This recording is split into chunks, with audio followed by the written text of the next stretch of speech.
Hello and welcome to the Junkyard Love Podcast.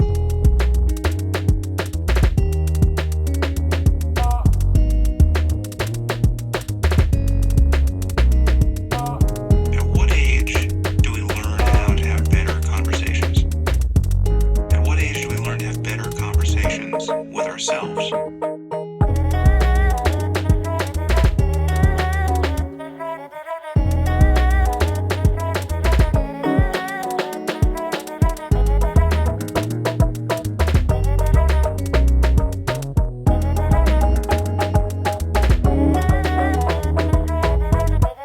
Knowledge is power.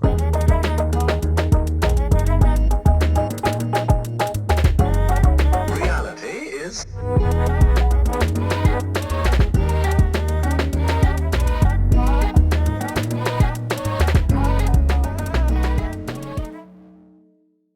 Cool. All right, ladies and gentlemen, I'm here with Bradley Roth of the Not Most People podcast. I think you guys are really going to like this episode. Bradley, you want to give me a little bit of your background, just kind of a bio of what you do, how you got here, what's going on in your world?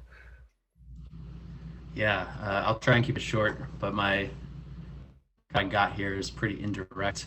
I started out in the fitness industry growing up. That was who I was. I was sports, working out. That's kind of all I knew, how I defined myself. And then got through college. I did that for about 5 years, training groups, people one-on-one. From there, I dabbled in real estate, network marketing, a couple other things. I wasn't sure kind of what I wanted to do. And then my fiance is a nurse, and we decided to do the travel nurse thing for a little while. And so I had to find something that was location independent very quickly. And I kind of dove headfirst into entrepreneurship, started with social media marketing, social media management, transitioned to Facebook ads, transitioned to chat bots. And this was all over the course of probably 3 years. And then during that time, I kind of knew for a while that I wanted to long-term be in the coaching and personal development space. That was kind of what I was really passionate about, and where I felt like I could really help people a lot. And I had this concept for a podcast. Well, actually, it wasn't for a podcast, just a concept for like a brand called Not Most People. I had it probably 2 or 3 years ago. I didn't know what I was going to do with it. And I got into this kind of mastermind group called the Arate Syndicate. And I'd been listening to podcasts, but everyone I was listening to had like big time personal brands, big time businesses, hundreds of thousands of followers and stuff like that. And so I didn't think like a normal person like me could podcast, right? And then I got into this group and I found that like a ton of people had podcasts. So I was like, okay, this is interesting. And I went on a couple as a guest. The first one, I was nervous. I was like, I don't know about this. And but then I went on another one and it went really well. Like an hour later, we're still flowing. It's going great. Got off that. This was actually last November. And right after that episode, I said, okay, Not Most People is going to be a podcast. Nice. And I said I was going to launch by January. It took me until about mid-March to get up and going. And my plan was to kind of do this as on the side as a little passion project and then continue to work on my marketing business. And then eventually, once I kind of saw that through or sold it or whatever, then I would allow myself to move into kind of the coaching space where I wanted to go. But the podcast got off to kind of a good start, got a lot of good feedback. I think my marketing experience really helped with that. And that kind of was a sign to me that like, this area is where you need to be spending more of your time. So I kind of followed my gut and kind of dialed things down on the marketing business and have been ramping things up in the coaching side. So now I have the podcast to help other people launch their podcasts with an online course. And then I've kind of decided to specialize or niche down into relationship coaching. So for people who are in long-term relationships, particularly entrepreneurs, high performers, that's who I kind of like to work with, spend time with. And so, yeah, it's been kind of a weird way to get here, but that's where we are now. So working on kind of those two things in tandem. They're not directly related, but there's some overlap, so it kind of works. So, Right. Yeah, no, I could totally see how it all coincides together, and kind of leads you on your journey to where you are now. So you talked about the mastermind. Can you tell me a little bit more about that? What was this situation? Explain it for someone who hasn't even heard of masterminds or any sort of these get-togethers. Yeah, so a couple big time entrepreneurs. I can't even remember how I initially found him, but Andy Frisella. He, for many years, had the world's number one entrepreneurship podcast, and it's still ranked, I think, top five or so, something like that. But I had been listening to that for a while. Back 2, 3 years ago, that's probably the first podcast I really got into. And then him and a partner, or another kind of big figure, Ed Milet, who's also very well known, Mm, decided to get together and kind of create a mastermind that was about, I mean, arete in Latin basically means like excellence. And okay. so the goal is to kind of, it's business focused, but it's also kind of like everything in life. Like everyone in there, it's, you're trying to get your body and mind and fitness right. It's not a bunch of bro marketing tactics. It's principles. It's like stuff that, there's so much of this kind of guru, fake bro marketing stuff out there, especially coming from the marketing space. Like I see it all the time. And, uh, it's kind of all like anti that. And so they opened up this mastermind. And the first year they did it, it was like 60 grand a year, and you had to be doing $1 million in your business and stuff like that. So I was like, Man. okay, I'll put that on like the 3 to 5 year vision board. And then I found out this past year that they had actually kind of restructured it to where, it was still a decent investment, but nothing near that. And so it was like, $300-400 a month, and you had to apply to get in. And so I applied to this, and I got in, and I mean, at the time it was definitely a stretch for me. And I was like, man, I've never really had a monthly commitment to anything like that, and there's about 2,000 people in it, but I got in there, and they do kind of private one-on-one calls a few times a month with Andy and Ed. And sometimes they'll bring in guests, but then you have the Facebook community of like a couple of thousand other kind of like-minded entrepreneur individuals. And so it's just been really powerful over the last year. Made like so many connections, and it's kind of hard to like, I think back, I'm like, man, who did I talk to or hang out with before I joined that group, and, Yeah. uh, it's important because if you're an entrepreneur, and like right now I'm pretty much a solopreneur, I work at home, it's like it gets lonely sometimes, Yeah, right, right. so it's really important to connect with other like-minded people who who get it, who are going to push you to be better and stuff like that. So Right. I mean, there's all kinds of groups and programs and stuff like that nowadays, but that one's been really huge for me. Yeah, I imagine it to be incredibly fulfilling to kind of be hustling on your own in this whole environment. And it obviously kind of separates you and your old friends. I noticed that same sort of thing. It just naturally, not in a bad way. It's all love in a lot of ways. But you just start to gravitate towards different interests and different ways of having conversations. And I imagine being around the other guys or other people who are kind of in the same mindset. They want growth, they want, prosperity and self-actualization for their own life. They, being around them and being able to speak on that level a lot of the time, I imagine that would be incredibly helpful. That reminds me too of I heard you mention in one of the other podcasts, and I think you might have told me on the phone, you went to a Tony Robbins event. So while we're right here, do you want to describe your experience at the Tony Robbins event? It's definitely been something that I've always wanted to go to. I've watched so many, I mean, I've listened to that guy for hours and hours and hours. Very inspiring. Love the guy. So how was your experience with the Tony Robbins event? It was awesome. I mean, I kind of found Tony, most people find him through his events or YouTube or his audio courses or something like that. I found him through one of his books, Awaken the Giant Within, which is a pretty well-known book. And I read that, I think it was back 2017. I was reading that because I was dealing with some limiting beliefs, still am, of course, but I was like, what do I read to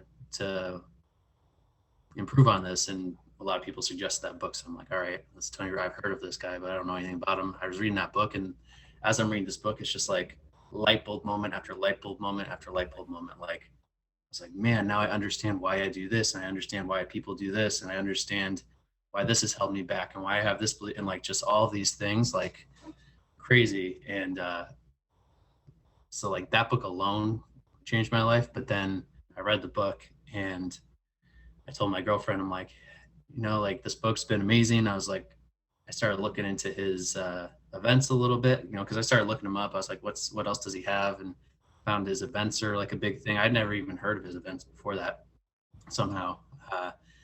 And then we watched the Netflix documentary, I'm Not Your Guru, Mm-hmm. which you might have seen. And then after that, my girlfriend's like, okay, I kind of get it. The events look kind of cool. And then she surprised me Christmas of 2017 with tickets to UPW, which is Bless her. his. That's awesome.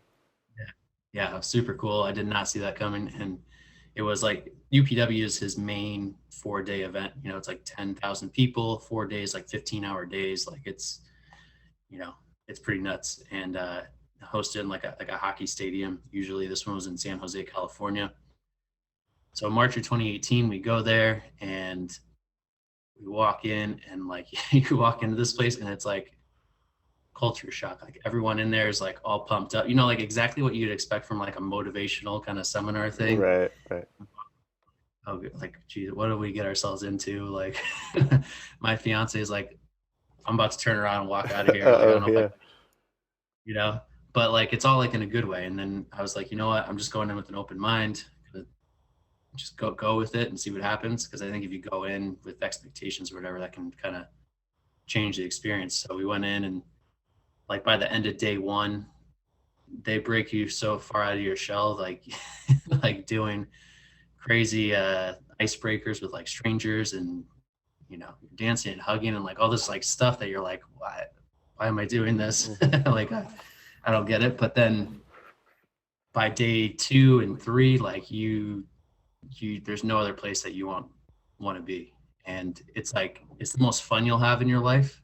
Surprisingly, like people think, oh, it's a seminar, like you sit and you listen to PowerPoints, and it's like, no, it's like very involved, very active, and um, you're constantly like they're keeping the energy up, and there's a lot of reasons and science behind it too. But it creates the emotional space to have a lot of kind of breakthroughs, and left that event, and I swear for like 6 months afterwards, like I was just on fire. Like I had so much momentum. I lost a bunch of weight right away. I was like signing clients the left and right that like I didn't even know how. Like it was just, I don't know. And then that also kind of really set me, like I had been started to read and get into personal development a little bit, but after that event is when it really took off, and I started diving in hard on that stuff. Because I mean, you go and it's like, yeah, it's great and you get pumped up and stuff like that, but there's also a lot of really deep psychology work that you do during it that, like, Mm. again, builds on those light bulb moments that I was having before.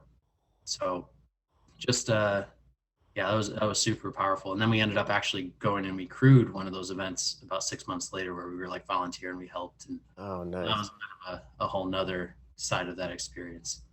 Yeah. Yeah, dude, that sounds awesome. Yeah, it's on my list of eventuals to attend is a Tony Robbins event. I always think they look absolutely fascinating. Thinking about what it did for you. I mean, the first day especially, it sounds like it really took your identity and just shook it, just kind of like made you really step out of your shell, made you step out of your own habits and your moods and emotions and your preconceived ideas about that. And then it took, a couple days after that to kind of not necessarily. I'm sure it was feeding you a lot of information, but almost kind of tapping into information that you already knew about yourself, kind of feeding the right sides of yourself. And I think I think a lot of times we're able to do this with the internet nowadays, like podcasts and YouTube videos. I went through tons of times where I'm just watching way too many YouTube videos, and it'll send you would listen to podcasts on YouTube, it sends you to someone's book, and you're reading their book, and there'd be times, weeks and months at a time, where I would go through kind of that same, how you had your 6 months of just high energy momentum. I feel like I Mhm. was able to kind of obtain that in certain roller coaster ways with YouTube and podcasts and audiobooks and such. So what do you see as like what is really going on here? Is it as simple as that? Like how would you explain it, Bradley? So this stripping of our identity and kind of a revamping of who we think ourselves to be. Like how could not most people desiring this, how could they kind of achieve this or lean into it or kind of search for it in the ways that you and me a little bit have found? Wow. I mean, that's like a major kind of can of worms question. Like there's a lot of different things that go into that, but Yeah. I would say, I think the whole world would be vastly improved in every way if people just learned a little bit about kind of how the mind works, right? If they learned a little bit about beliefs and dug into why they have certain beliefs and understanding their behaviors. Like one of Tony's main frameworks, probably one of his most well-known things, is the six human needs. And there's six human needs that everybody has universally. The first four are called the needs of the personality. And those four, everyone finds a way to meet those needs, either healthily or unhealthily, whether they recognize it or not. The last two are the needs of the soul, and that's what leads to kind of fulfillment. So the first four are certainty, uncertainty or variety, significance, and love and connection. And those four needs, everyone finds some way to meet those needs, right? And then the last two, which lead to actual fulfillment, are growth and contribution. And so everyone finds a way to meet those first four. And so, like, you could look at anyone's behavior and, or like I can now that I understand those needs, and I can look at anyone's behavior and say, oh, they're doing it because they're trying to meet this need, right? He's doing this. This person's being a bully because they're trying to get significance in their life, or they're trying to get love and connection at the same time from their friends who are going to think they're cool, right? And so a lot of times we're meeting multiple needs at a time. If you are meeting more than 3 needs at a time, it's very likely that whatever it is you're doing to do that becomes an addiction. And so it's really easy, like once you have an understanding of that framework, to say, okay, here's why I'm doing this bad habit that I can't break. It's meeting this need. And so now how do I find a more healthy way to meet that need? Right. And so you're able to kind of like reverse engineer and understand all of your behaviors, or same for anyone else. Like, and I can look at almost anyone else and what they're doing or not doing. I can say, oh yeah, they're doing that to meet this need. They're doing that to meet that need. And so just like frameworks like that to understand yourself and others, it's like, man, if people had just a very baseline understanding of that, like the world would be such a different place. Yeah. Yeah, I totally agree. I think about this moment when you first, right at the beginning, if you kind of have been living some sort of unconsciously where you're not really realizing, oh, I'm just meeting a need, or oh, I'm trying to get that thing. I don't actually need that. Oh, I'm just trying to feel this way, or whatever we're trying to obtain and get and hold on to. That moment when we notice it, I feel like, part of our ego gets in the way and blocks it out, and it's like, no, that's not you, and it ignores it, or it hurts. It hurts to look at the places within us where we are inadequate, or where we're doing things. We're like, dang, I just ate another whole bag of chips. Like here I go again. I didn't want to do that. I told myself I was going to have a quarter of it, whatever it is. So what do you think about that moment right there, where we first notice it, that little piece of awareness? Because I think that's a really defining. You can either sheer away from it, look away from it, or you can say, huh, there I am doing that thing again. What is it that I'm trying to get? Mm-hmm. Yeah, I mean, you nailed it. Like awareness is step one. Like if you don't have awareness, then you can't fix anything if you're not aware of it, right? And so again, this basic understanding starts to build that awareness, and like you'll notice things a little bit, but then like the more aware you become, the more like the faster you can catch yourself and analyze yourself and fix the problem, right? And that's why like you hear about meditation and creating awareness, because when you have awareness, then you're more in control. So yeah, creating like that basic awareness, that understanding, is definitely step one. And most people just go through life and they are completely unaware of why they do things or why they can't break certain patterns, right? Like a lot of people will pick up a behavior as a child to get love from their parents or their friends. So as a kid, someone who's very loud and complains a lot and that sort of thing gets them attention from their parents, whether it's good or not, right? And then 20 years later, that person could still be exhibiting that same behavior because they learned when they were a kid that that's how they get love and attention, is by being loud and obnoxious or complaining or something like that. And so we continue to carry on these behaviors that served us back then, but no longer serve us, right? But if we're not aware, then there's no way we're going to change, right? Or let's say your parents, like your dad, really, really wanted you to get good grades, and like he'd either be really mad or disappointed if you didn't, or he would, he'd be super happy if you did. And obviously, like, you want love from your dad, and so that can turn someone into like a super high achiever who, but then that may turn them into kind of a workaholic, and they think that as an adult that the more they work and the more their love they're going to get, but it probably doesn't work that way to a degree. And so it's just like all these patterns are kind of like, if we can rewind and go back into our past and figure out where they originated, and which ones are still serving us, which ones aren't, then yeah, that's where that awareness kicks in and allows us to say, okay, here's what I need to change. Here's another way I can meet that need, that's more healthy and that sort of thing. Yeah, yeah, brilliant, man. I really like that. Do you have a meditation practice yourself, or do you find yourself teaching or recommending a certain type of meditation or way of bringing awareness to your clients? That's a good question. I don't think there's a one size fits all for it. I struggle with meditation for sure. I go through bouts where I'm real consistent, and then I'll go through, a phase where I'm not really doing it much. And Same, yeah.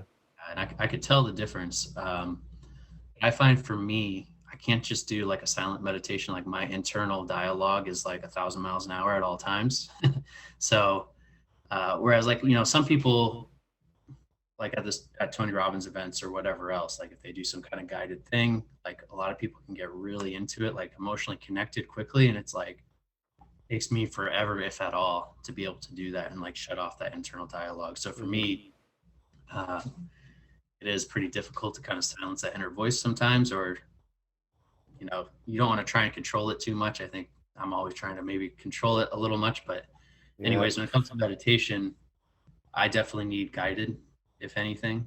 And then one thing, again, that Tony taught is that if you get yourself physically high, like high energy state, like breathing hard or whatever, and then follow that with some sort of meditation or visualization, you can go much deeper. So you have to go high to go low. And so that definitely helps. I know, like, if I am in a low energy state, I just woke up, I'm kind of tired, drowsy, whatever, and then I go and I try to meditate. It doesn't work as well as if I throw on a high energy song for a couple minutes or go for a walk or something before, and then I'm able to get into it more. But another thing for me is meditation, visualization. It comes down to being present, right? And getting all those things that are going through our minds at all times about the stuff we got to do later, or things we're stressed about or whatever, kind of silencing those.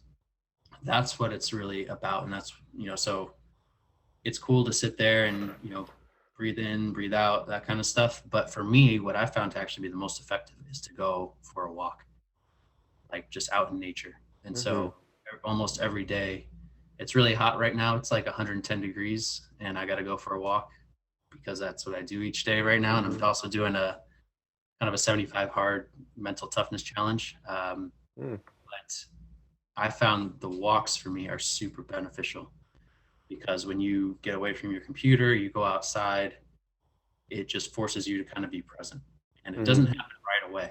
Like if you go for a 5 or 10 minute walk, it might not do the trick. But if you go for a 30, 40 minute walk, I guarantee by the time you get back, your head's going to be a lot clearer. And so I've almost used that as like an active form of meditation and getting present. And it depends on the day. Some days, if my gears are really turning too much and I need to slow it down, I'll go just silent, like no headphones or anything. Some days, if I want to refocus, I'll throw on a podcast. Other days, if I want to bring my energy up, if I'm feeling low energy, I'll put on music. And so I kind of use that walk. It gets you moving physically. It, forces you to be aware of your surroundings, wherever you're at. And I found that to be really powerful and really helpful for me.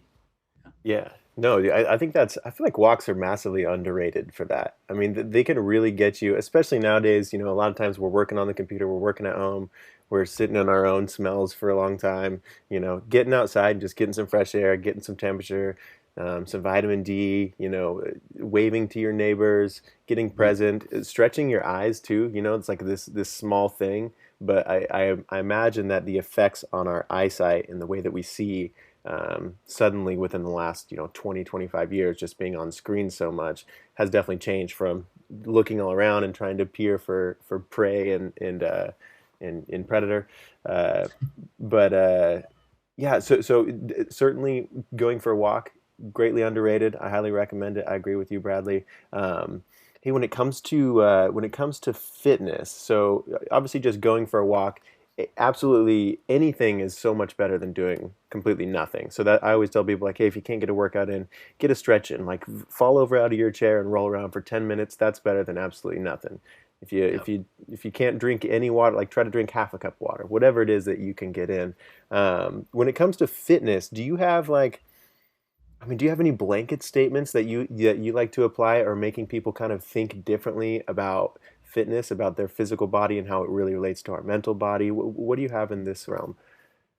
Because I know you're a personal trainer too, as well, before this. So Yeah. There's a whole lot that can go, a whole lot of ways we can go with that as well. But what you said about the walk is important, because something like a walk, like let's talk about habits in general. I'm trying to instill new habits. Like you go to the gym on New Year's and it's packed. 2 weeks later, it's empty. Why is that? Because people try to make like instant massive changes, and it's not sustainable and it's not fun, and your willpower is finite and it's gonna drop out. Right. So if you're trying to go from couch potato to like, I'm gonna go run 2 miles every day, which I hear people try and do all the time, it's like I'll give me 10 to 1 odds, like you're gonna be back on the couch in a few weeks.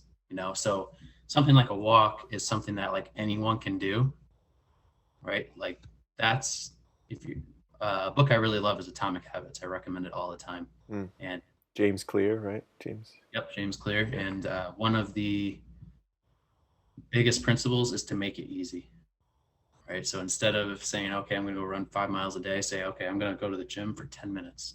Mm. Like anyone can go to the gym for 10 minutes, right? But like once you're there and once you're doing it, you're probably going to stay a little bit longer, right? So it's just like getting yourself to begin and take that first step and take action often leads to more action. And so making it easy, like again, if we're talking about like if you're trying to go from kind of, you're starting at non-active or not consistently working out and you're trying to make that a new habit or improve, something like that walk is a great place to start. Because for me, even some days of like if I don't make it to the gym, which right now I have to because of this challenge I'm doing, but generally it's like if I don't make it to the gym, I'm like, okay, at least I walked, at least I moved my body today. And at least, because the body's not made to be sedentary. And so we think that rest is important, recovery is important for sure, but just moving makes such a difference, especially again, we're sedentary all day. I got a standing desk, so I like to stand up, sit down, Mm-mm. day back and forth.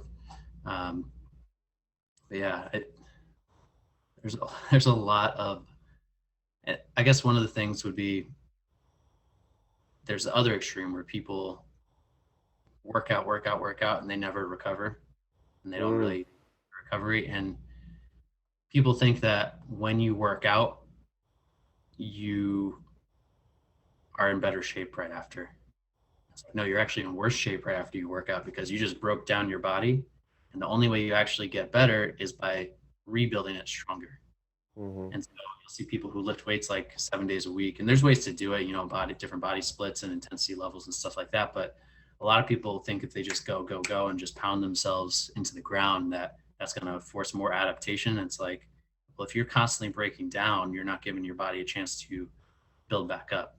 And so you see a lot of people, and I did this for a while too, is like they'll go to the gym and you'll lift, and then you like look in the mirror right after and Oh, you're yeah. like, is there a difference? Like, did it make a difference? And it's Yeah. like, I noticed for me, if I work out really hard for a few days and I'm feeling pretty beat up and sore, I'm going to notice a difference in how I look 2 to 3 days later once I've recovered and rebuilt.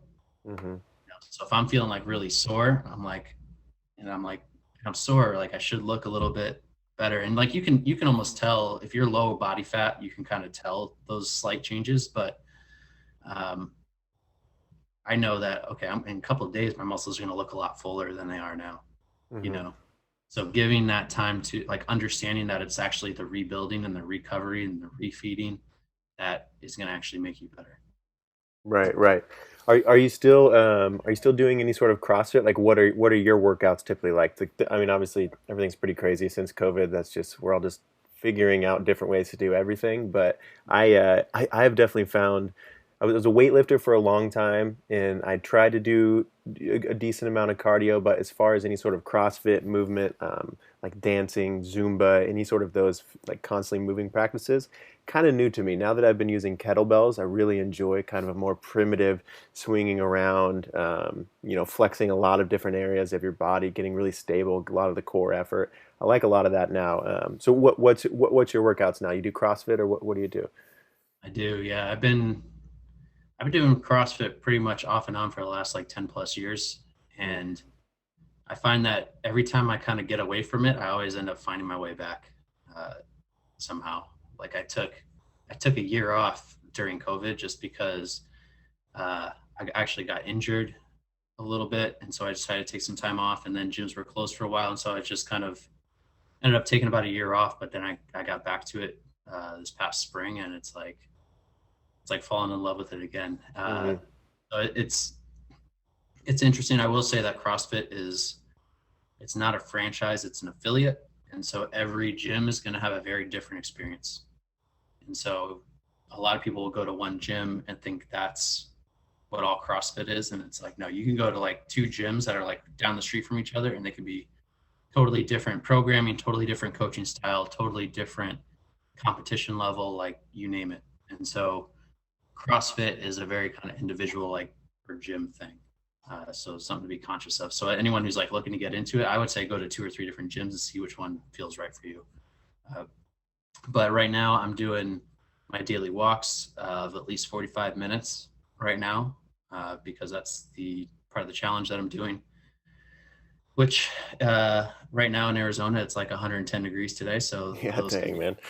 those can be quite a workout in themselves, you know. But then I'm also doing CrossFit probably 4 days a week right now. And I find for me, if I'm doing more than that, I start to feel pretty beat up. Right. But that's going to be different for everyone because I'm like ultra competitive. Like I get in there and I'm like at the end of each workout, I'm like that one guy who's like dead laying on the floor, you know. And Nice. Beyonce always makes fun of me for it, but Leave it all there, yeah, man. yeah. So Heck I yeah. mean, like I go like 95, 100% most of the time, even though I go in and I say, oh, today I'm just gonna like try and finish and whatever. Like I said that yesterday, and I went in and I was like absolutely crushed after Yeah. yesterday. So Dude, it feels so good. You feel so your mind is so quiet. You feel like you really won that battle that was internal. yeah, I mean, when you're going through something like CrossFit or something really intense where you're like, I got to get through this, and that's the only thing on your mind right now. It forces you to think about nothing Mm. else and to be totally present. And so that's what I love. It's like I'm working here all day. I'm like, all right, I'm going to CrossFit, and it's like by the end of that class, none of the other stuff, outside stuff, is on my mind. It's just that because it was, you know, it forces you to do that. Yeah. But there are people who like if you go to CrossFit and you're, I don't want to say a lower level athlete, but if you're not like a hardcore like competitive athlete, you know, because the more in shape people are, the more ability they have to really push themselves really far, you know, or in terms of intensity level. And so if you're not, you know, dying on the floor like me every time, like you could probably go 6 days a week. And I know a lot of people who do, and they're fine, you know. So it's really kind of an individual thing. But right now I'm doing probably 4 days of CrossFit, 7 days of walking, and then those other, I actually do two workouts a day right now. So those other days I'll do something kind of light, you know, bodybuilding style curls or something in the living room, you know, Mm. nothing crazy. Some mobility work, which I used to do a lot more of, which is another thing that a lot of people ignore that is super, super essential is that mobility work. Because Definitely. if you're not staying mobile and you're building muscle, like your muscles get tight. Uh, I see so many people who neglected it and they got shoulder issues, pain all over the place. Again, we're sitting all day. So it's like you go to the gym and I'm guilty of this lately. Like you work out real hard, you get sore, and then you go sit all day and just stiffen up in these unnatural positions, and one thing leads to another. So one thing that I was really good about for a long time uh, was doing mobility work, and it paid off big time because I've seen a lot of guys, a lot of guys like to go in and they like to bench a lot, and your shoulders get super tight. And like when your shoulders get tight, then your back starts to round, and then that leads to a whole host of other issues down the chain. And so just, you know, getting up throughout the day, again, we talked about movement, but doing some stretches, doing whatever before and after your workout, like staying, because right now a lot of people want to go hard. When you're in your 20s, you're in your 30s, you're like, I want to get in great shape, I want big muscles, I want this and that. But for the last probably 30 plus years of your life, what's going to be more important to you, the size of your biceps, or if you can like move comfortably and be injury free? Right. Yeah. The long term mobility is probably more important, so it's great to, man, every so often I'll do like a little bit of yoga, and it's like a wake up call. I'm like, Yes, sir. yoga, for someone who's like, I'm an athlete, yoga is like, oh, I don't need to do that. That's girl stuff, whatever. Right. But, Yep. and you're like, oh, okay, I need to focus a little bit more on my mobility. Dude, 100%. I'm always encouraging people. I'm always telling everybody, like, have you stretched today? What are you doing without stretching? You got to get some movement in. And especially that, like, before workout. Before workout, I stretch. Before a run, I stretch. I'm actually in the slow process of getting my yoga teacher certification. I just kind of stumbled across yoga a few years back. I was a lifter before, and so it totally, like, changed my body in the way that I think about my body. A little less bro lifting, a little more union with the body and mind. I was actually thinking about too, Bradley, when you were talking about kind of just going to the gym and giving it your all. Just going in like you're not thinking about these other things. You basically took the other things of your day, the things that need to be taken care of, and you shelved them. I could really see how that's meditative to just be completely here. Here's what I'm doing. This one thing is I'm working out. I'm giving it my all.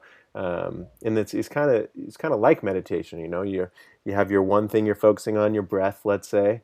And if anything else comes in, oh, I got that meeting in 14 hours or whatever, I've got this whatever going on.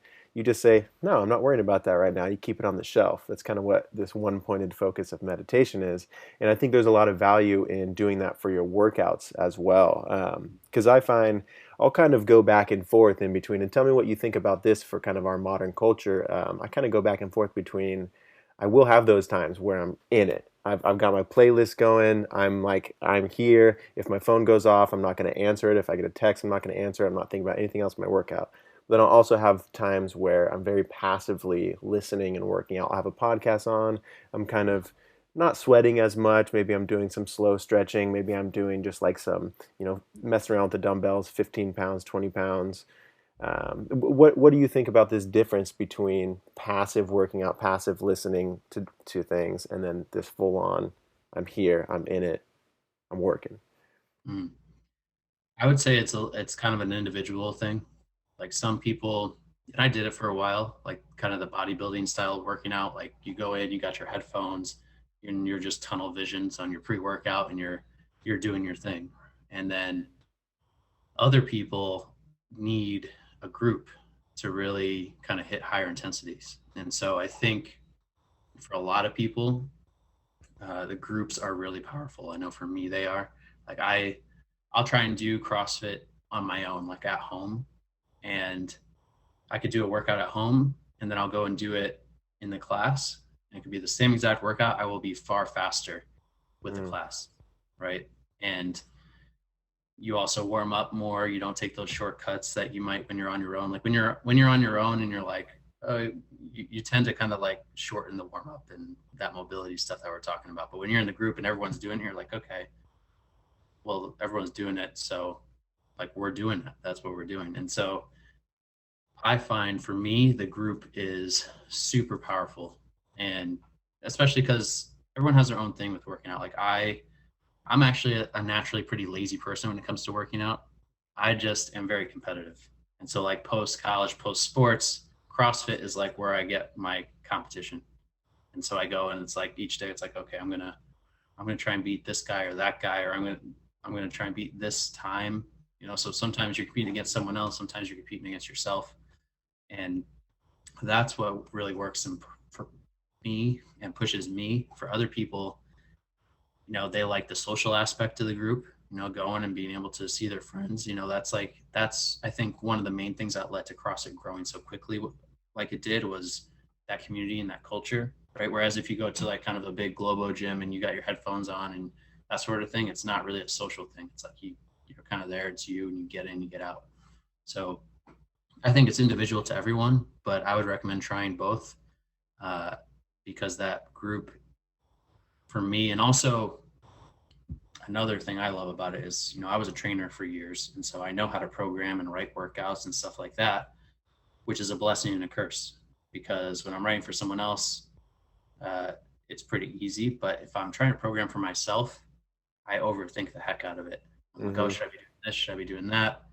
And it's like the more you know, the more variables you take in, and then your mind starts and then you end up analysis by paralysis. Whereas now I'm the coach, and it's like I coach those classes that I'm taking now, but I love being able to just show up. Here's the workout. I don't have to think about what I'm going to do. And again, it just helps with kind of turning that mind off, and just, it can be just about getting the work done. Whereas, if you're following a specific program, you got a personal trainer, you have a specific sports related or bodybuilding or whatever type goal, then that individual might be better, kind of individual style. So you got to find out what works for you. But I found there to be several main benefits of being in that group for me. Yeah, definitely. The analysis paralysis definitely rings true to me. It's the knowledge is power, ignorance is bliss. There's all these wonderful, amazing different ways you can work out. There's so many different choices. There's all these different plans you can follow. Which one do you want to do today? There's so many options, but I think I'm with you. I like that option of just go in there, and the thing they have written on the board, that's what you're doing. Or the thing that teacher is teaching, that's what you're doing. Like, you're just here to work and push yourself. Otherwise, they got the rest of it taken care of. I think that's incredibly valuable. As far as, I want to jump to a little bit more of your podcast. So what have you learned so far? How many episodes in are you? You're getting close to 30. Getting close to 30. So how have you changed from, episode 1, or even before episode 1, or even all the way back from being someone who might not even see themselves as a podcaster? That's, you already mentioned. It's like, how has it changed you basically from then till now? Yeah, it's been huge. Like, I don't know if I mentioned it, but growing up, I was homeschooled for a while. And so I ended up going to school from like 8th grade through high school. Right. And before that, I'd never spoken in front of a class or done a presentation or anything. So 8th grade through high school, even through college, that thought of speaking in front of other people scared the crap out of me. I wouldn't sleep for weeks. I'd have extreme anxiety. I'd get up there, my voice would shake. I'd sweat. It was bad. I had to take a public speaking class in college. For some reason, it was required to be a trainer. I think they gave me a C because they felt bad. And so I got out, and I knew that more than anything, I wanted to coach CrossFit classes like that. I was obsessed with it back then. And I knew I was going to have to be able to command a group in a class and be loud and that sort of thing. So I got out, and I hounded the owner of the gym that I wanted to work at for months. And it's like, all right, we'll give you an internship and go from there. And he's like, we love how enthusiastic you are. We know you know your stuff, but we were concerned about if you can really teach class, command a class. And I was too, but I was like, you know what, I'm going to do it. I'm going to figure it out. And it took a long time. A lot of people at the gym, when I first started coaching, they were probably like, oh, this kid's he's not going to make it, because I was very quiet. I was very unsure. And I started with kind of assisting coaching, where they'd have a main coach and I was kind of there helping. And then they kind of switched roles where I was leading the class, but I had another coach as backup. And eventually I was coaching my own classes. And then, 2-3 years in, I was finally super comfortable, could do it in my sleep, So that experience helped a lot.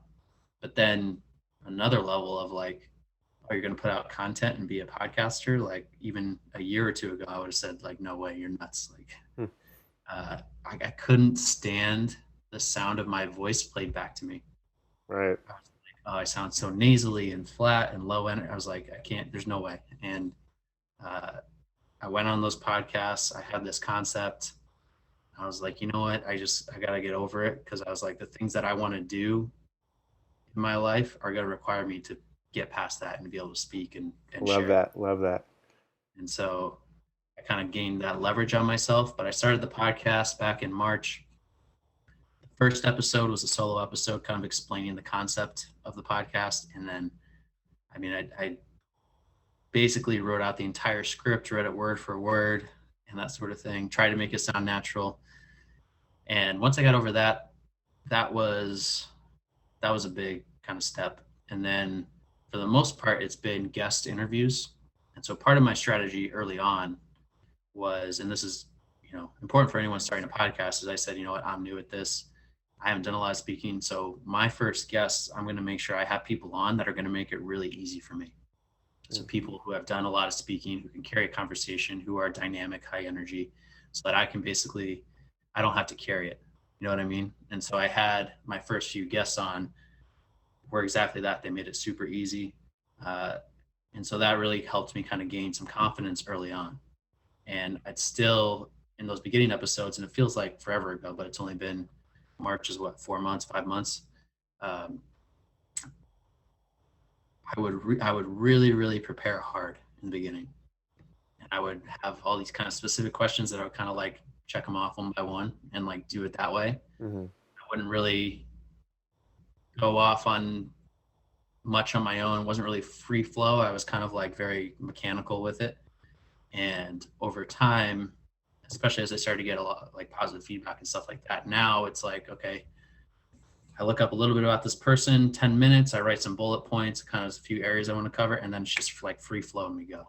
So in the course of like 20 to 25 episodes, it's completely changed. Like I get on there now, I'm like, all right, this is fun. I'm relaxed. Like we're good. Let's roll and see where it goes. Versus like in the beginning, it was like, all right, I got to have my questions ready. I got to know all this. And if I can't stumble here, or like if I go off on a tangent, like I'm afraid to do that. So it's really evolved very, very fast, so it's amazing if you kind of jump in and take action, how quickly you can improve in those areas. Yeah, right. I totally resonate with all of that. I've definitely changed my approach as I've advanced and become a better podcast host and been able to listen to my own voice back in my own head. And, you notice all of if you're neurotic at all, to listen to and edit your own podcast, it's just evil. But I really like what you were talking about. You said something, basically, I knew that I had to do it, or I knew that I had to grow through it, whatever. Basically, finding something that makes you uncomfortable and then still moving at it, or using that as a place to push. I think that's incredibly valuable. Can you expand on that a little bit? Yeah, it's just, if I didn't really want to become a CrossFit coach, I probably still wouldn't be able to speak in front of groups. Right? If I didn't really want to become a podcaster and like get my message out, I'd probably still be super afraid to put out any audio or video content. And so it's all about creating leverage, right? Like if we create enough, like we do, this is another kind of Tony thing, is everything that people do is to either move towards pleasure or away from pain. And for me, the pleasure that I was seeking was to be a CrossFit coach. That's what I wanted. And so that overrode the amount of pain that I would feel, or also I would feel a lot of pain if I didn't do that. Right. And so it's all about like, there's on both sides of the spectrum, like in the middle is neutral, right? And say on one side you have that pain, the other side you have that pleasure. And it's moving away from that middle. Like either you're really trying hard to avoid pain or you're really trying hard to gain some sort of pleasure. At a certain point, you kind of hit that point where you're going to take action, right? Where the leverage is high enough. And so creating those kind of situations where, I was like, man, I'm scared to podcast, but it's going to hurt a lot more if in a bunch of years I look back with regret and say, man, I should have done that. Yeah, yeah. It's like creating these situations to get leverage on yourself, either creating pain or you build up the other side. Like most people are more motivated by pain. Like most people will do a lot more to avoid pain than they will to gain pleasure. Right? Like you ask someone, would they rather earn an extra $1,000 or lose $1,000? Like much more people are like, oh, I'd rather not lose $1,000, even though it's the same amount of money, right? But people are much more afraid to lose than they are willing to go and gain. And so it's funny. I see it almost in like, I'll talk, this is, I guess it's related, but like fantasy football Mm. play, but people, you propose trades and people in fantasy football are like 9 out of 10 of them are so afraid to do trades because they think, oh, well, what if I trade my guy and then he starts doing well, right? Versus like, instead of thinking like, oh, what's the upside of this guy that I'm getting? And so Mm. most people would rather stay put than kind of take that upside risk. You know what I'm Right. saying? Like most people try to minimize the downside rather than maximize the upside. Yeah, yeah. It kind of reminds me of this. Have you read any Simon Sinek? He's a I've listened to some motivational of his teacher. stuff. Yeah, he's a leader. Start with He has a why. Yeah, start with why exactly. It might be either in that or maybe it's Leaders Eat Last. But one of his books or one of his talks, he talks about he had the situation at the end of something, or maybe a race or something. There was a line for bagels, and he was with his friend, and he was like, "Oh, let's go get free bagels." But there was a line, and his friend's like, "No, I don't want to wait in the line." And he's thinking, "But we get bagels if we wait in the line, you know?" And he was basically pointing out some people see the line and some people see the bagels, you know. Mhm. And so you've got to look at what do I want to get? What's my end goal? You've got to look at your kind of long-term self over your short-term comforts, because it's very easy to see the big line right there, and it's hard to get started. But if you focus on, okay, yes, I'm gonna have to wait in this line to get the bagel, or yes, I'm gonna have to learn how to stumble over my words and be a little bit better at public speaking if I want to get to this podcast and be a podcaster. So yeah, I think that's great info there. Pushing against that uncomfortability, and then also, what do you have any advice for people trying to focus more on their long term goals rather than their short term comforts? It's funny. That's exactly what I was going to say next, because it's so related. You know, like I thought I'm a very like future oriented person. Like I know where I want to go, and I don't know exactly how I'm going to get there, but I know that like every decision that I make needs to lead towards that end goal, not today's comfort. Because oftentimes they're the opposite thing, right? So I could have either said, well, I don't want to be uncomfortable today with putting my voice out there, or I don't want to feel that regret in the future, like long term, and not achieve my goals. And so it's if you can have a clear picture of where you want to go in that long term, and then reverse engineer it, that's like your compass. That's like your endpoint. That's like if you have a map and you're trying to get somewhere, like you know where you want to go, and then it's like pretty obvious. Okay, I need to turn here. I need to go there. But most people don't have that figured out. Like if you ask the average person, like, what do you want in life? Like, what are you doing in 10 years? Most of them are like, oh, I don't know. Like they never even thought I about hope I have a it. million bucks.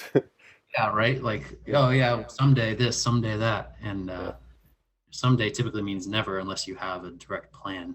And Mhm. so that's like step one, I think, for everyone who hasn't done it is get really, really clear about what you want out of your life and your future. Because otherwise you're just gonna kind of drift and like you don't know where the heck you're gonna end up, but it's probably not gonna be where you want if you're not intentional about it. And Mhm. so a lot of people, if you ask them to do that, they say, wow, I want a lot of money. It's like, okay, well, how much exactly? Why do you want it? What are you going to do with it? Like, get specific because the mind doesn't direct itself towards non-specific things, right? And so that's why people create vision boards, and it's like, it seems kind of fooey, woo woo, whatever sometimes, but it's like there's science to it, right? Because like the more clarity you have, the more your brain is able to kind of make it tangible and measurable and that sort of stuff. So getting really clear on that. I mean, a lot of people know what they don't want a lot more than they know what they want. And so if you know that, that's a good place to start. Write down, okay, I Mm-hmm. don't want this, I don't want that, I don't like this, I don't want to be doing this. Like a lot of people know that they don't want to be doing their current job in the future, but they don't know what they would rather do instead. Mm. And so getting really clear on that vision, uh, and there's a lot of different ways to do that. And one of them that I like, that I got from one of my favorite authors, DeMarco, uh, is called the 10-5-1 plan. And so basically what you do is you create your 10-year vision. Where do you want to be in 10 years? And you do it kind of category by category. You can do it however you want. I like to go category by category. So what car am I driving? What's my typical day look like? Where am I living? How much money do I have in my bank account? Who are my friends? Like, you can get really, really dialed in with it. I think I have like 12 categories or something like that. What's my, like, at that point in my life, what's my hobbies? What am I learning? What toy am I buying myself like that year? So like, 10 years out, I'm buying myself a freaking like helicopter, Heck yeah, heck yeah. yeah. Or 5 years out, I'm buying myself like a sweet RV. But like 1 year out, it's like I'm buying myself a mountain bike, So it's like it's all like kind of in levels. But you figure out that 10-year vision, get really clear on that, and then you say, okay, at 5 years, where do I need to be in all those categories to be on the trajectory to where I want to be in 10 years? And then for your 5 year, you say, okay, where do I need to be in 1 year to be moving towards that trajectory? Right. And then you have your 1 year and you say, okay, a year, now I can break that down into months. So what actions do I need to take this month? And then you can just further break it down week and day. And so so you kind of use this vision as like your guiding compass to all your decisions. Mm. And so every decision that you make, everything that you decide to do or not do, you say, does this align with where I'm trying to go? Mm. You may find that you start moving towards one direction. You're like, you know what? I thought I wanted that, but I really don't. And so it's a living document. It always changes as you grow and evolve and learn more about yourself. But there's a fine line between that, like rerouting and quitting. Like, because, a lot of people will say, I want this, and they start to take action towards it. And they're like, oh crap, like this is a lot harder than I thought. This is going to take a lot more work and time than I thought. And 90% of people will stop at that. And they'll say, you know what? I'm fine. I'm happy. They'll convince themselves they're happy. And they'll say, that was a nice thought, nice dream, but, maybe I'll accept this other smaller thing instead, and so there's a fine line between redirecting and quitting, or adjusting the vision versus like quitting on the vision. So I know that's a lot, but that's a very practical thing that I think so many people can do to create that kind of long-term vision. And, because usually anything that you do to kind of maximize short-term gain or pleasure is taken away from your odds of getting that long-term big picture things. Like, they're often so at odds, and culture, society teaches us to value that like short-term comfort, live for the weekends, a 2-week vacation. But it's like, I'm like, in 10 years, I want to be doing whatever the heck I want in my life. I want to be financially abundant. I want to be able to go wherever I want. I want to have like the people I look up to, the authors I follow, say like, I'll be hanging out with those people like at their house. Word. Be my friend. Like, I'm gonna know Tony Robbins on a first name basis, like, all these things. And so that's what motivates me. And then also that will dictate, like most people don't have a risk tolerance because they can't see that, sometimes you got to take some more risk or go through uncertainty in the beginning for a while to get to that certain place. So like with entrepreneurship, like so many people say they want to start their own business, but then they can't walk away from that job because they can't stand the thought of not having like a steady paycheck coming in. Security, yeah. Yeah, and so it's like, if you're not going to take the leap now, you're probably not going to take it later, because it's only going to become harder and harder, right? Especially as, say you have kids and you get more commitments, or you get a mortgage, whatever. And so it's like, you got to do it sooner than later, because it's never really going to get easier.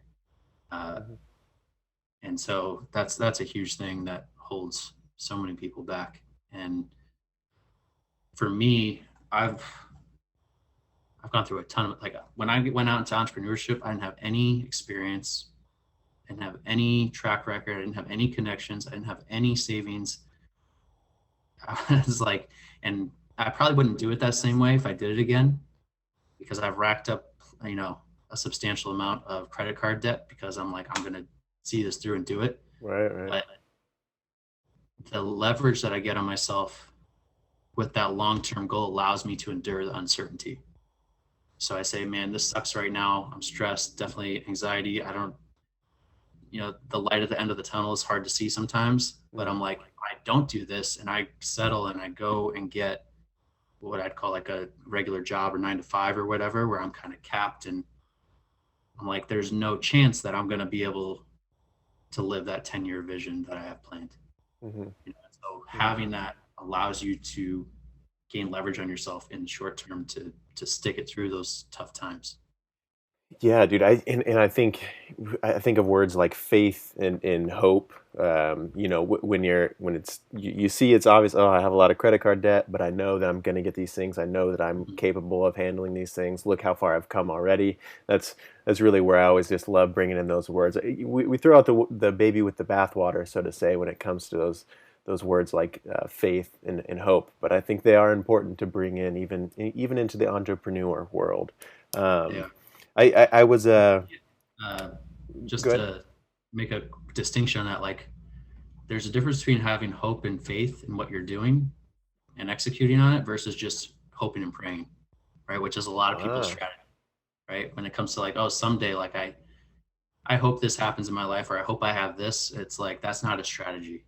Like you have to have faith and belief, but it has to accompany a plan of action, right. right? Because hoping and praying, or like, people talk about law of attraction. It's like, no, you can't just sit there and like $1 million isn't going to fall out of the sky. Yeah. And so you have to do that stuff to create the belief, but it's really about the law of action. Like you have to have the belief coupled with action or a plan for it to work. And so you could hope and pray all you want, but Right. unless you win the lottery, that's it's probably not going to work for you. So just a quick distinction there. Yeah. No. No. Law of attraction with a lot of hard work. Definitely.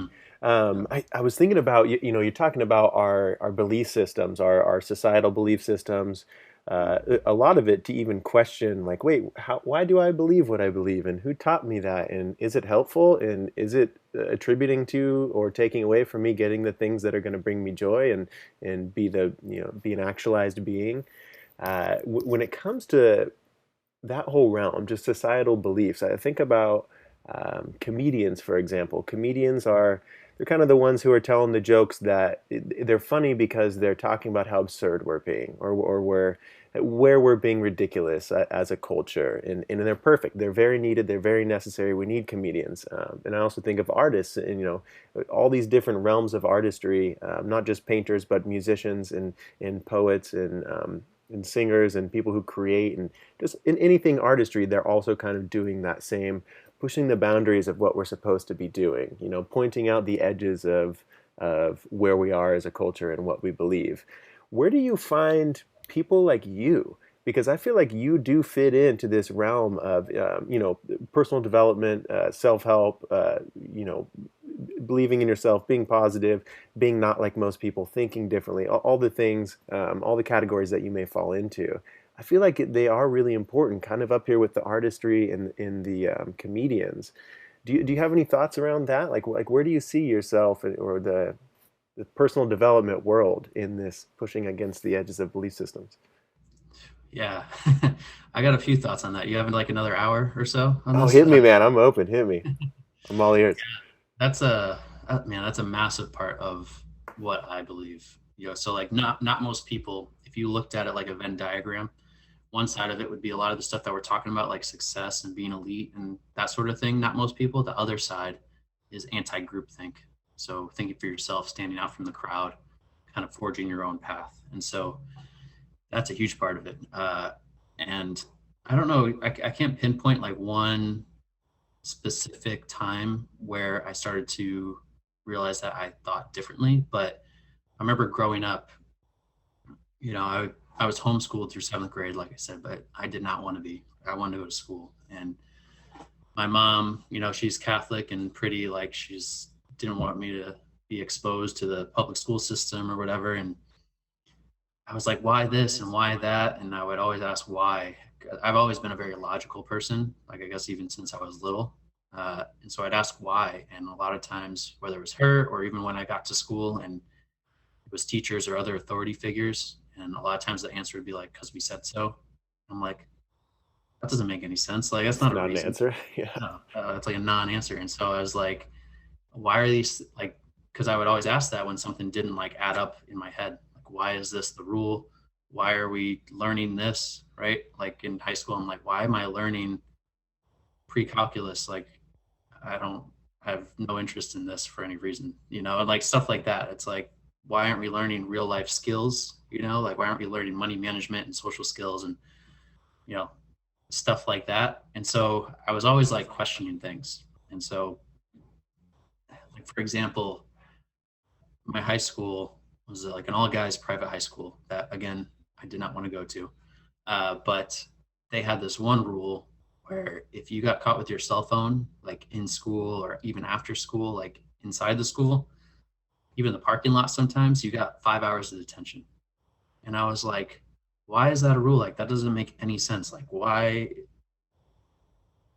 does being on your phone deserve 5 hours of sitting in a room in silence? It's like, Yeah. What? yeah, like just things like that. Like, that's an extreme example, but there's so much that I was like, what? And then I was like, why does everyone go to college, even if they don't know why they're going to college or what they want to do and that sort of thing? So it's like, I went to college, I had a great time. Was it worth six figures? Like, what I learned, not a chance, not even close. Mm-hmm. Like, I learned so much more in the few years after college than I did in college, like through Right. self-education. And so I realized that we've been taught most of our lives what to think and not how to think. And so it's like we learned in school, like, don't question authority, do it, follow the rules, do what everyone else does. If you don't understand something or question something or believe something different, like, that's frowned upon, right? And so all these things, I'm like, why is there like this narrative that everyone is kind of gently pushed to follow? And I think I became more conscious of that over the last several years. Like, as I got into personal development, I realized that almost everything that I was reading or hearing from people who were super successful or where I wanted to be was like very different or oftentimes the opposite of what I had been taught growing up. Right? Like, even when it comes to like money management or like, I'm like, why is the food, like, I'm in the health and fitness space, I'm like, why is the food pyramid? Like, why do they tell you to eat all kinds of grains, potatoes? And it's like, well, that was made back in the 1960s By Kellogg's. Yeah, exactly. And I'm like, follow the money, right? That's a whole nother can of worms. But Yep. just all of these things, I'm like, there's so much that doesn't add up that we're taught, like, and that most people believe. And that's why, one of the things for not most people, like, that I came up with, that just kind of my thought process, even for how I came up with it, I said, most people aren't really healthy. Most people aren't really wealthy, and most people aren't really happy. So why the heck would you want to live or think like most people? Brilliant. And so, like, with that basic logic, it's like, oh yeah, so the people who are where I want to be, that small percentage of people who are really fit, small percentage of people who are really wealthy, a small percentage of, even smaller percentage of people that are truly happy these days, they're doing things a lot different than the majority or than what kind of society teaches, right? And so that was a huge part of it. And so now, I can't even watch like mainstream media, like, it's so, there's so much. I'm like, these are for-profit companies. And again, I'm not trying to go too far down the rabbit hole here, but these are for-profit companies, same as universities, right? Like, why are universities getting massively more expensive, like way more than inflation over the past 20 years, right? This student debt and stuff like that. And so all of it, you look back and you say, okay, why are these things happening? And you say, well, these big news corporations, like, when you have that much power and influence, you are ripe for corruption. Like, they're, donor, or who's going to contribute the most, like, almost all of them are bought in some way, right? Like, or paid for by a special, and like, so they have to pay, cater to whoever's kind of funding them and all this stuff. And it's like, so are their motives really to be honest and truthful? It's like, no, because that doesn't get eyeballs. Like, what gets eyeballs, which makes them money, is controversy. And, people, like, the human mind is instinctively geared towards focusing on danger So when we see bad news, we think danger, and this was a survival mechanism for most of history. But now they've kind of taken advantage of that and used it because they know that like people will read about bad news or pay attention to bad news a lot more than good news or the truth. And so like they'll say whatever kind of most ridiculous thing is to get the most attention because, you know, even if they don't want to, they're going to lose viewers to their competitors if they don't. Right. And so they've kind of created this like vicious cycle of competition with like who can get the most eyeballs. And like at this point, you know, like with AI, with all the data they have, it's like they know exactly what triggers to pull and what kind of stuff to. So it's just there's no way to ever see it ending or to have it be like, oh, here's the news because like we have your best interest in mind. Mm-hmm. You know, like you turn on the news and you think the world's falling apart. You know, and in some ways it might be, but you know, when you don't ever see any good and people see that as like their little window into reality of like what's going on in the outside world. Mm-hmm. It's like, no, you're looking at a very small, controlled, like you see what they want you to see version of the outside world. Yeah. You know, and so like that's just one example, right? And then like schools, you know, why is there this push to get everyone to college, you know, regardless of if you know what you want to do or not, or if you're like, I'd say 90% of degrees are pretty much worthless. Like I could have gone and became a trainer without a strength and conditioning degree pretty easily, right? Like if you're in science, technology, whatever, then yeah, that's a different story. But you know, my sister, one of my sisters, she got a political science degree, doesn't use it, never did. Mm-hmm. My other sister, she got like a applied like health in the community, or she kind of did like an individualized major. She's not using it right now. So like a lot of these things, you you don't need them. Like if you went and spent 4 years getting like real world experience, you'd probably be a lot further than the beginning. And they make it really easy to get student loans compared to any other type of loan. It's like, Mm-hmm. okay, and this was again a stand-up comedian that I saw. It was a little bit, and he's like, you want to go get like a business loan for this thing that you're making money on, and it's like, okay, what's your credit, what's your inventory, like what are we going to leverage against it and all this stuff. And it's like, oh, I can't get a loan for like 10 grand. And it's like, and then they go to a college student and it's like, oh, okay, so you have no skills, you're 18, you're going to come out and all this debt. Yeah, okay, Yeah. here's like all the money you could want. 60K, so easy. Yeah. yeah, and so it's creating this like debt society, and Mm-hmm. they want that because when people are in debt, obviously, if they're government loans, the government makes money on them, and they can't be forgiven through bankruptcy or anything like that, right? Student loans, and then also it forces people to keep working and keep giving back in taxes to the system. So it's all just like it's this big kind of manufactured like system that they or the higher up, whatever you want to call it, have kind of manufactured, and a lot of people buy into it, right? And that's why so many people are stuck in this rat race and can't retire until they're 60. And I'm like, the idea of working 40, 50 hours a week for like the vast majority of your life, like what kind of life is that? You know, and most people never think twice about it. So I Right. could keep ranting on this stuff. Dude, no, yeah, I'm totally with you. I totally agree on a lot of this stuff. I really think of it as capitalism is now just watching itself eat its own tail, and we're like, well, it's what you do.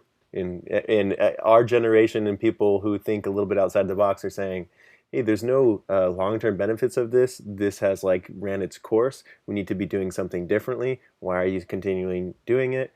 And I think that, you know, kind of coming back to the question that I was asking is that I think this realm of self-development, this realm of bettering ourselves, and this realm of you know, breaking the group think in whichever ways we can do, you know, a lot of times through podcast conversations, or being in these groups to empower one another, is a good way for us to all think kind of outside of the box. And I think more and more, it's not going to sound as woo-woo and as you know, crazy conspiracy theory person when we're challenging the status quo, when more and more people start to understand it. And I feel that our generation, I think are you millennial? Are you around my age, around 30s? Yeah, I'll be 30 this month. Oh, cool. Hey, happy early birthday. I'll be 30 in just a few short months after that.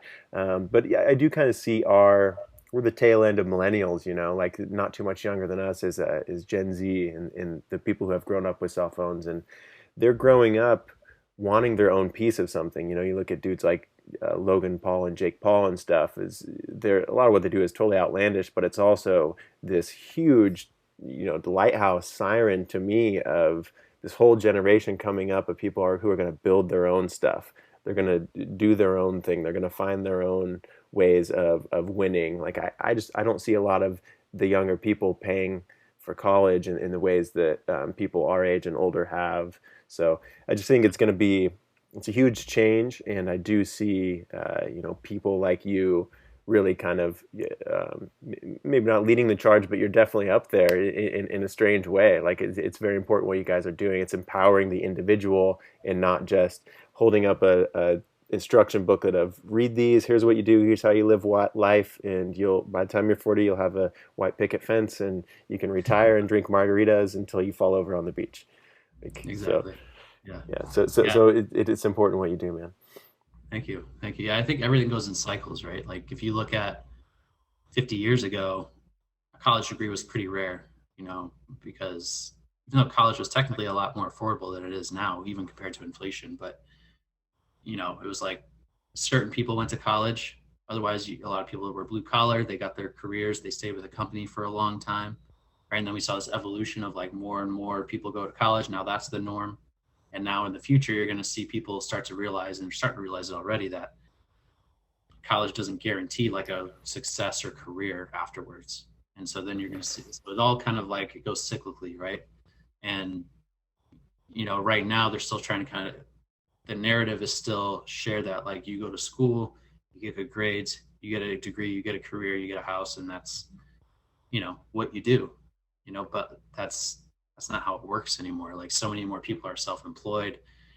A lot of people don't really need the big house. They want freedom. They want to be able to travel. They want to be able to pursue what they want. And so I think we're seeing, like you said, this big shift away from kind of the way things have been for the last, since our parents in the 50s and 60s, like how it's kind of been.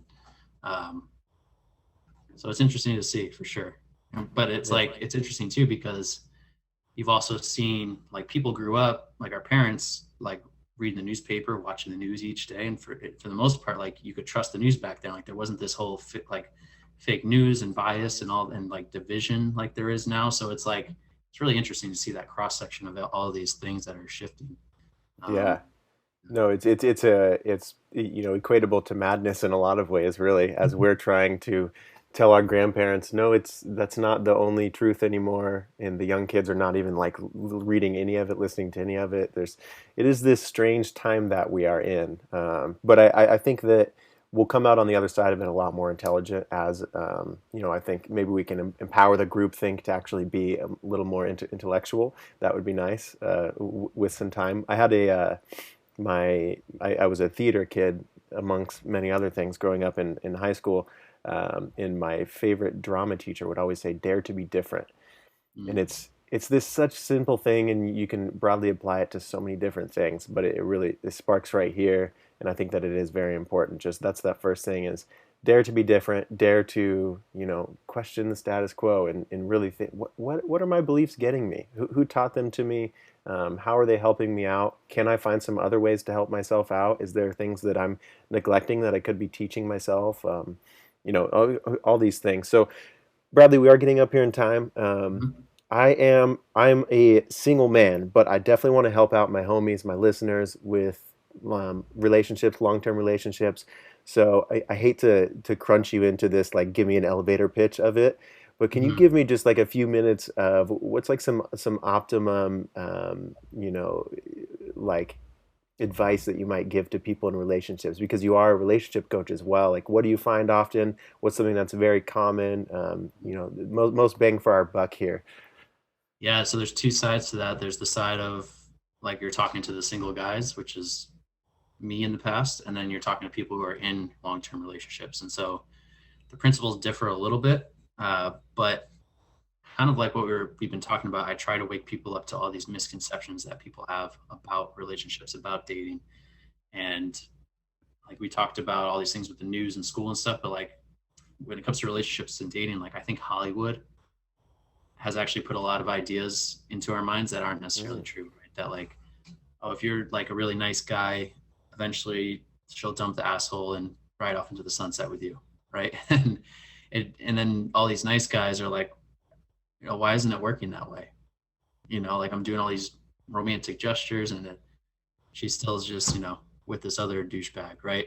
And so that's like one thing. The other thing is that this idea of a soulmate, that once you find your soulmate or the right person, that everything clicks, and that's what matters, and that's what Right. thing.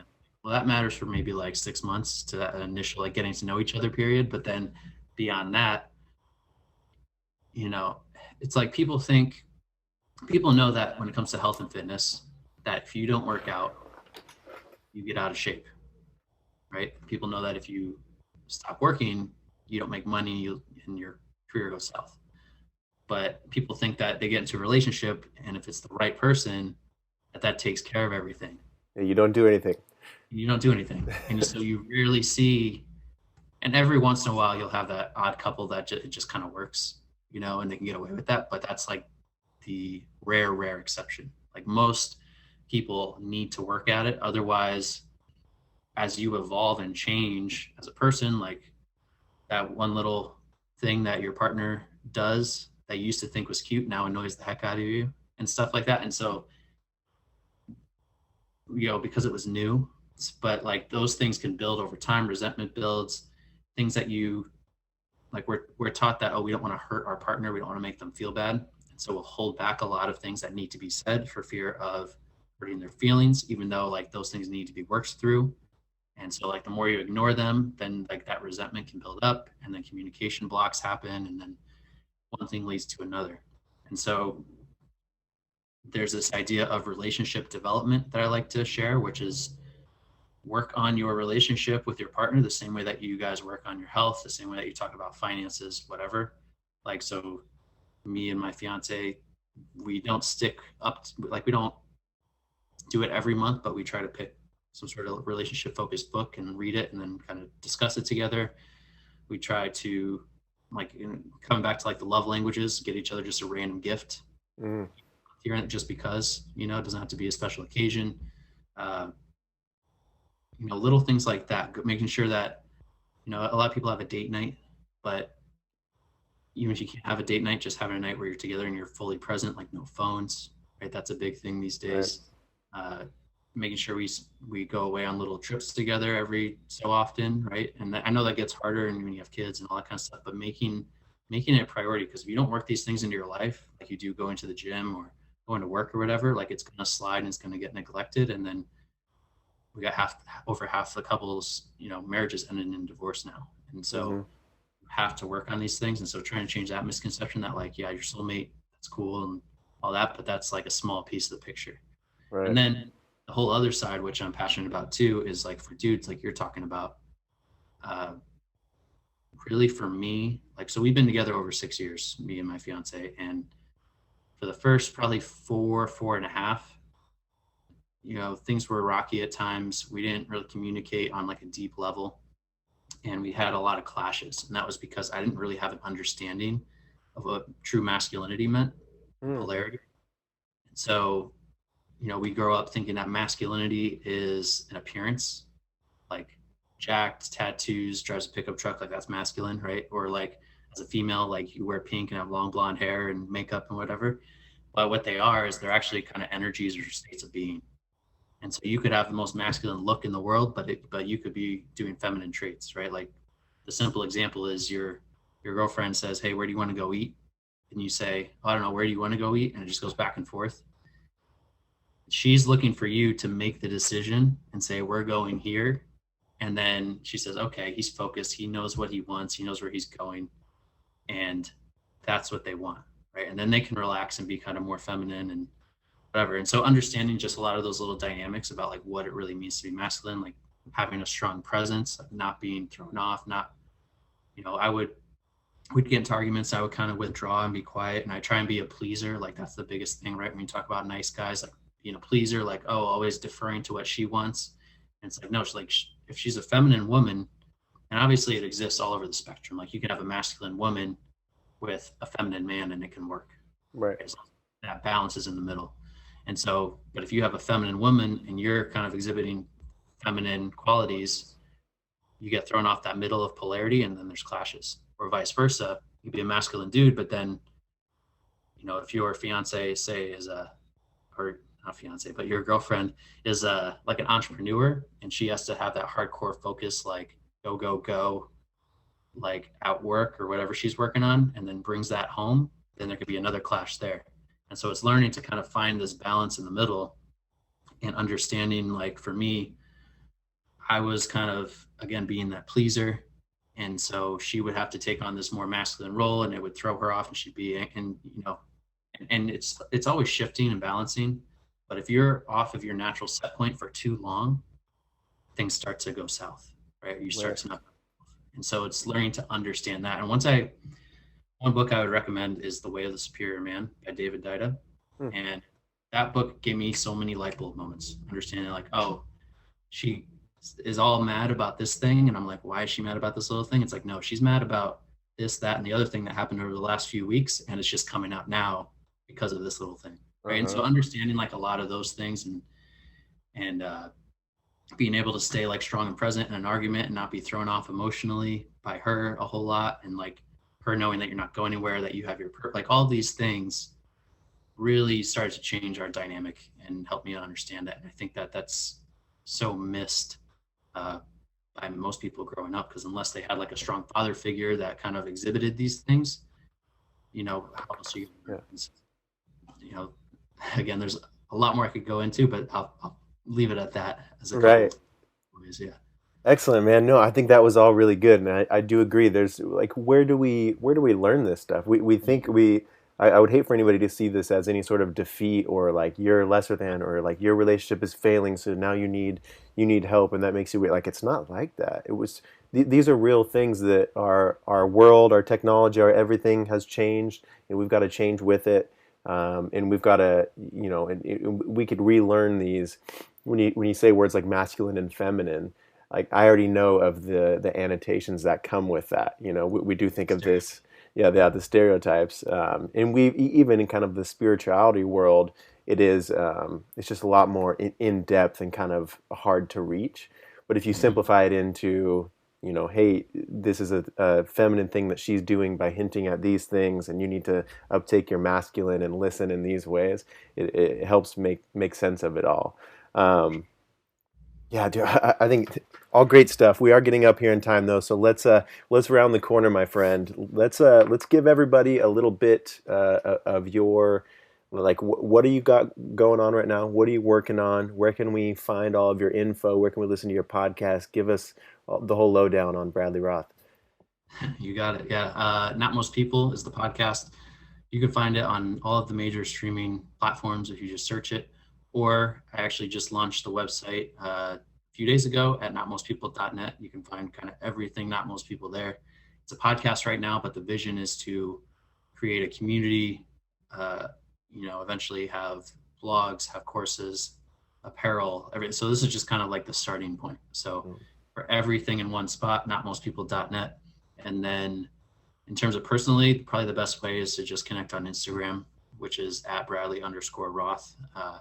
My relationship site is in the works right now, still, nice. But excited about that. And I'll be putting out a lot more content around that. So notmostpeople.net and at Bradley_Roth on Instagram is probably the easiest way to get in touch. Cool, wonderful. And just as someone who I've been listening to your podcast a little bit, timeless, totally. Like you don't have to wait for the newest episode. Already has a couple of really great episodes from what I thumbed through. I definitely enjoy your podcast. I'm gonna be a normal listener, I think, Bradley. So I appreciate you doing everything that you do. I appreciate your time in opening up and expressing yourself and talking about all these things and answering my really long-winded questions. One last thing before we send it off, I like to try to find some sort of interesting question at the end. Here's one that I like to ask a lot. If you had to answer, what does the world need more of right now? What would you say? Ooh, that's a good one.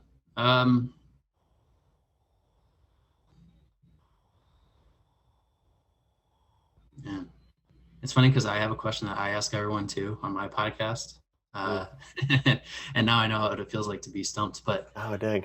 man, I feel like my answer goes back to kind of what we said. If we could start teaching people like those soft skills, that understanding of basic psychology and stuff like that at a younger age, and understanding behavior and how the mind works on like a basic level.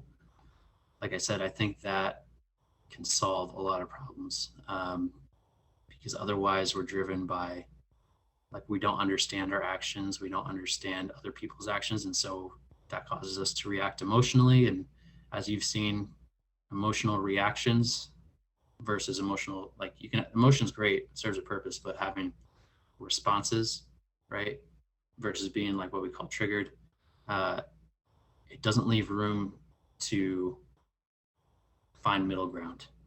Mm. So until people have this ability to kind of question things or to think for themselves or to have logical conversations, it's gonna be really hard to bridge all these divisions that we're seeing. And so I think a little more understanding of human behavior and of ourselves, Yeah. is super helpful. Yeah, dude, I really love that answer. I totally agree. I think just the amount of gold that's just below the surface. You just really don't have to learn. You don't have to make it your life's purpose and read books for the next 35 years about psychology. Just diving into it a little bit, learning how you work, learning how other people work, teaching our young people how it works from a young age, like you said. Yeah, it's just this subtle thing, but it really starts to shape your reality and how you Yeah. perceive yourself and in your internal dialogue as well as your external conversations with one another.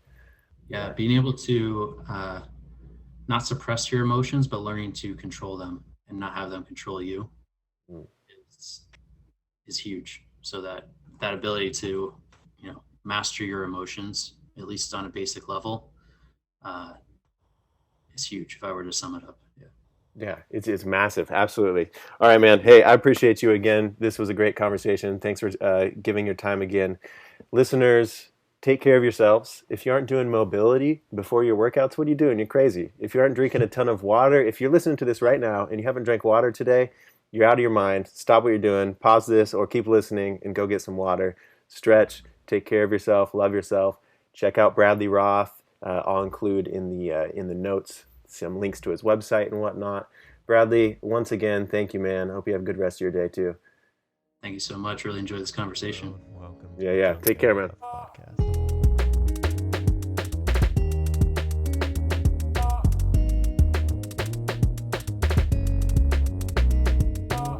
At what age do we learn how to have better conversations? At what age do we learn to have better conversations with ourselves?